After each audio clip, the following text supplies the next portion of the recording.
Hey nerds, Farmer Jesse here. So, in continuation of our summer farm tour series, today we are hanging out once again with Yoko and Alex of Assawaga Farm in Connecticut one last time, discussing their greenhouse and a couple very interesting, somewhat popular topics. In particular, sola wrap, which is the bubble wrap looking stuff that is said to last you a lifetime on your greenhouse.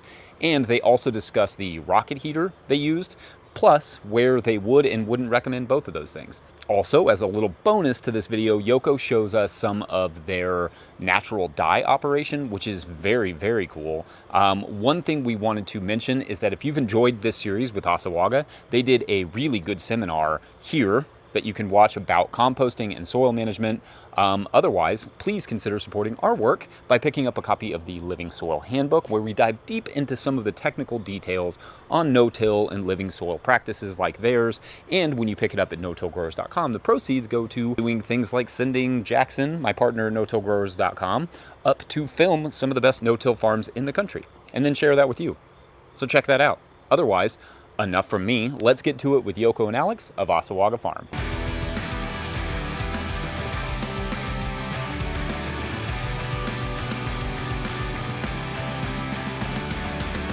And we didn't mention it earlier, but we don't have any plans to expand. The high tunnel that we're gonna build, hopefully this fall, was something that just came up in the last couple of weeks, honestly. Up until then, we were pretty adamant that we're like never gonna put another tunnel. We only have that one greenhouse. It's a 72 by 30.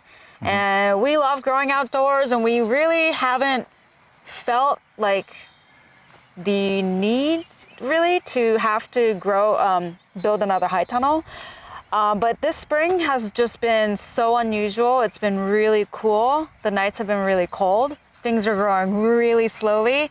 And so this spring has been that first kind of like, not wake up call, but kind of, I felt like we needed to rethink a little bit.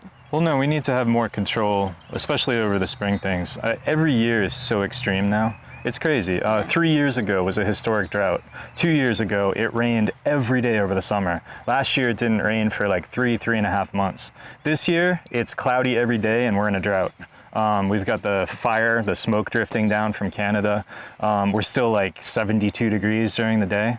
This time last year, we had 2 to 3 times as much stuff coming out of the fields. So just to have that controlled space, it was a direction we didn't want to go in, but you have to adapt, and God knows what next spring is going to be like, and the following spring. I mean, I don't think farmers need to be told like the benefits of a high tunnel. Everybody knows that things grow really well. But it's more about just being open to change and like never say never, because we're like, we're not going to get any bigger, and then we're like, oh, we kind of have to. But I do want to send the message that we've been perfectly doing great with just one indoor structure and growing everything outside.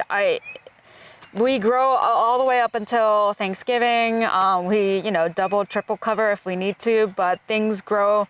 We have plenty of things up until unless we have a crazy early frost that's really September cold. Polar vortex. Yeah, we've had that before. Yeah, no, it does. But usually we can provide till the end. It's nice to try to, rein a little bit more control over things. But I think we've been telling ourselves we're kind of the outlier in terms of indoor growing space. We obviously have very little indoor growing space, but we still, make a living off of this, and it's enough to hire 3 full-time employees. And it's not, I just don't want farmers that are just beginning to think, oh, I gotta like build all these tunnels. There's like a lot of money to be made just from outdoor growing too. Of course, there's a lot more things you gotta deal with, whether it be putting row cover on or dealing with more disease and insects. But I personally really like growing outside, and I'd rather be working outside. So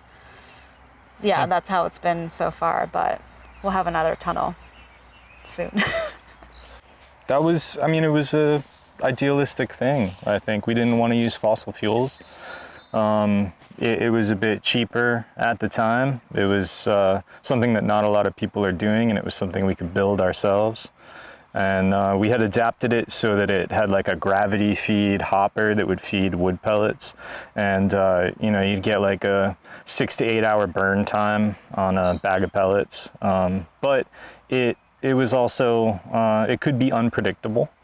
Depending on the quality of the pellets, the temperatures could range drastically. So last year was the last year that we used it, and we were using because every year you go to buy pellets and it's a different brand, it comes from a different place, it's hardwood, softwood, whatever. And that furnace would burn anything. It burns at incredibly high temperatures. But we got hardwood pellets, and the temperature was just you couldn't put anything near it. It was melting trays. It was melting our plants. It was wild. For the plants out. It had enough power to heat the whole space, no problem.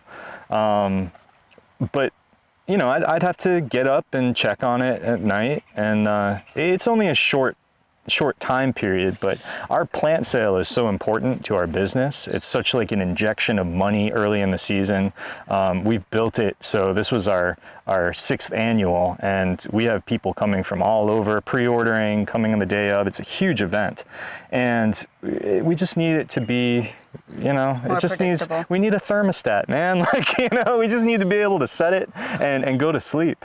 And we put in a propane heater this year, and it wasn't, we didn't save that much with the rocket heater, but we got a lot more sleep. Yeah, springs were really rough on me, especially. There were some nights that it would just be something would get hung up. There'd be a clog. I'd have to go out there a couple of times. Yeah. And there was only one time, and of course it was like the coldest night possible, that this one had an issue. But I got it, the propane. Yeah, I got it figured out pretty quickly, and it did great. That saying, we do partition off a space, so really our prop room is only 30 by 20 in the spring, so it's heating that space, and if it's like, below 30 outside, it struggles a little bit, whereas the rocket heater, it would be 85 degrees in there, no problem, could be 100 degrees, it got too hot. Yeah. But it was really interesting while we did it. It was really, I enjoyed it, but I wouldn't recommend it. We had a lot of growers asking us to do like a workshop on how to build it. I have a background, I used to be a glass blower. I'm very comfortable around fire. It's a living, breathing thing, and you have to respect it, and you have to know all of its little idiosyncrasies, and it changes from time to time, and it was never anything that I would feel comfortable showing someone to do and walking away. You really have to live with it and understand it and be safe around it, because it was a beast. Yeah, we actually, that was our 4th year. It was running really well, and we were like, oh, we can actually keep doing this. And then the 5th year, that was when the brand changed, so the content changed, and it was burning way more. Yeah, if we got a lower quality pellet, we'd probably still be using it. But we got this really high quality hardwood, and it was like, all right, we gotta get rid of this. Yeah. But I really do like them as a super efficient means of heating spaces. I think that they're really cool. There's a reason they're used all around the world in cultures that don't have a lot of access to the fuels that we have. They've been used forever. If we ever had like a more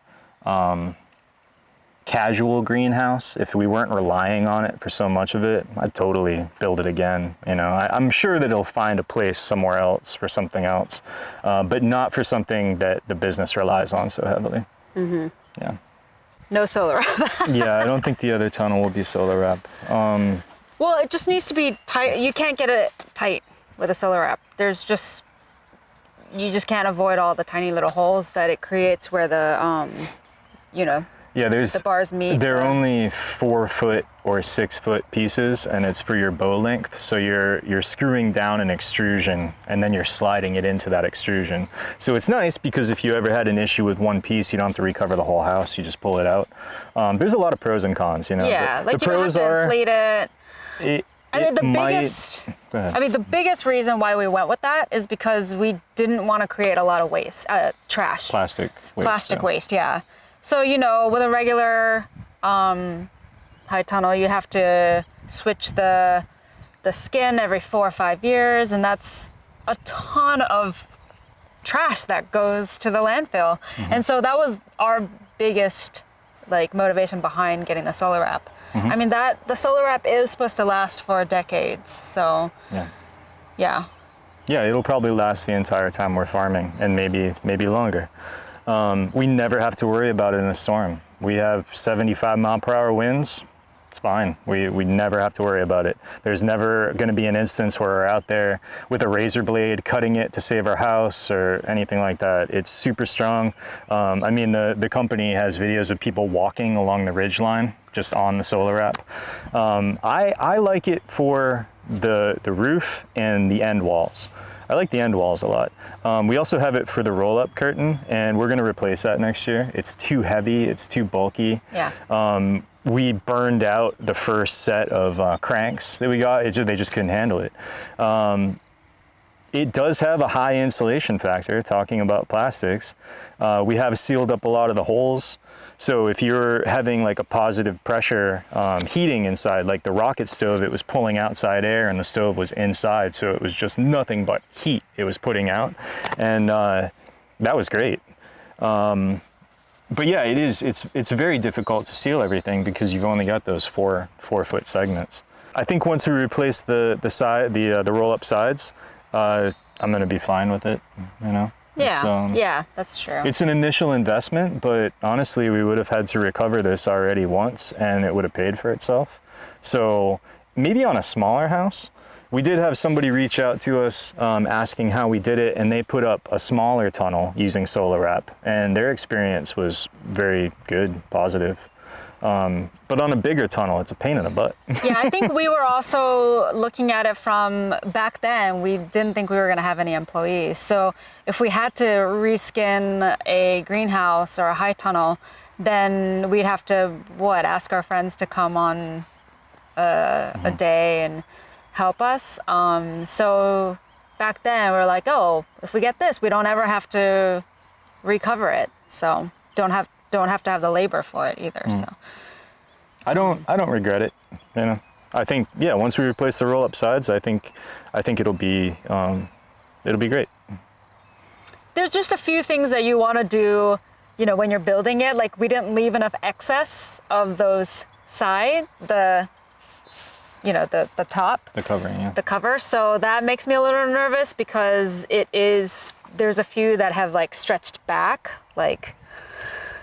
So then parts of it are not sealed as well at the hip board. So I think when we replace the roll-up side, we're gonna move the hip boards up slightly, and we'll take care of that, and we'll seal it up more. I've got ideas to like seal all the little things. Yeah. But also, it hasn't been that big of an issue for us. Even this year, it was really cold in the spring, and the propane heater with that partition up was fine. Probably with the next house, as much as I want to not use disposable plastic, we might do it, you know. Yeah, when it gets to be a week out from the plant sale, it gets a little dicey. But yeah, we just hang the partition right here, and then we just heat this space.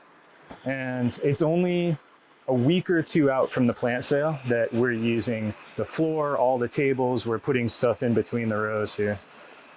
But yeah, it's a great size for us. I don't think we need any more prop space than this. And the other thing, going back to the rocket heater ate up space in here. So we were actually able to fit an entire another table because now our heater is outside and it's just plumbed through the wall.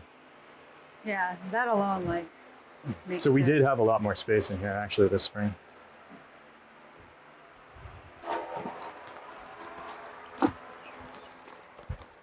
I just said I don't think this is video worthy, but Sure it is. it's a whole row of Japanese indigo. I actually have more in the field, so they get bigger because they're in good soil. This we just, broad forked and put some compost down and fertilized just this year. But yeah, and then a whole row of coreopsis, which are these little flowers. I can show you what kind of things you can do with it. There's a thing called eco printing. You can get the exact shape of the flowers. It's really cool. So it's great for that. And then in the back I have like safflower, some Dyer's Cosmos, and Black Knight Scabiosas, which give you purples. The safflower gives you pinks, And green thread is another one that's good for eco printing. You can get the shape of the fine leaves on them, so that's cool to use. I have a few more dye plants, but they're perennials and they spread, so I like to do them elsewhere. What really speaks to me about natural dyes is, you know, I have a lot of, I mean, most of my family lives in Japan, so it's not like, you know, they get to taste our vegetables, or I wouldn't ever think to send them any vegetables, but I feel like capturing color on our farm is just one way of capturing a tiny bit of our farm, and like, you know, either giving that as a gift or whatnot, I think is special, so. And then that space back there where all the landscape fabric, that's where we were talking about putting the new high tunnel next year. Yeah, you can use fresh leaves for dyeing, but you can only achieve like light blues with that. If you want to achieve dark blues, then you have to make a vat, and you use like indigo extract. And so we make that during the season. So with indigo, you get 2 cuts, one in late July for us and once before frost. You cut it down, you soak it in a tub of water and it ferments.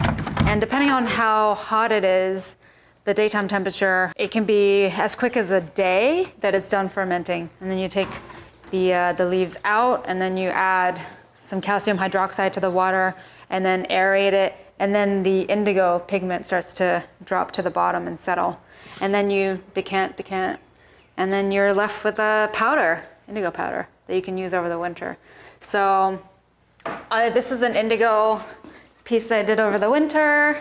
It's not using our own indigo, but I mean, I could do it with our own indigo. And everything over here is from natural dyes. Almost everything is from plants, except for cochineal, which is an insect.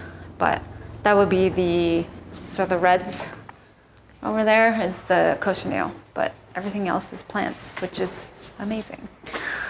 So that is not, the colors aren't from our farm, but eventually it would be nice to be able to get some colors off the farm. But yeah, this is the, you can see, so this is through a course I took, and it's like you can see exactly what each plant is and how it's shifted.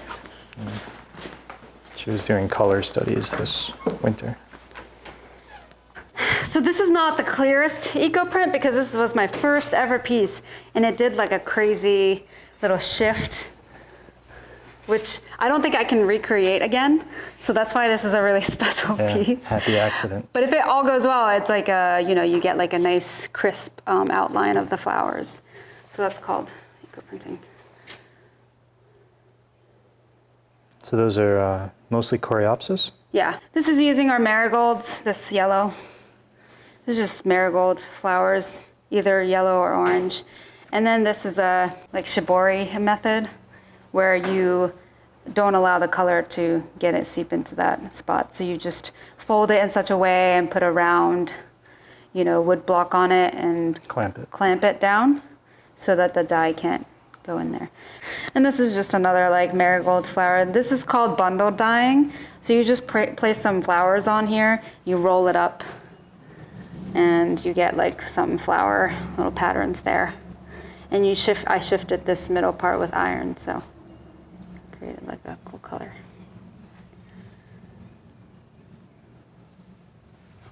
So yeah, there's a lot of cool things you can do with flowers that you grow, and so yeah, hopefully I can make more things like that and, you know, do more in the winter. Huge thank you to Yoko and Alex for the series, and Jackson, who went up there and filmed it and then edited it. Make sure to check out the other videos we did with these two, which you can find on our channel. Don't forget to support our work. You can pick up a copy of the Living Soil Handbook at no-tillgrowers.com, or a hat, or other merch, or just go to patreon.com/no-tillgrowers and sign up, or you can hit that super thanks button. That works too. It is because people do those sorts of things that we can make all the content that we make. Otherwise, like this video if you like this video. If you are not subscribed to our channel, make sure to hit the subscribe button. And if you are subscribed, you're awesome. You knew that already. Thanks for watching. We'll see you later. Bye. Well, here we are at Four Season Farm. It is the summer solstice, longest day of the year.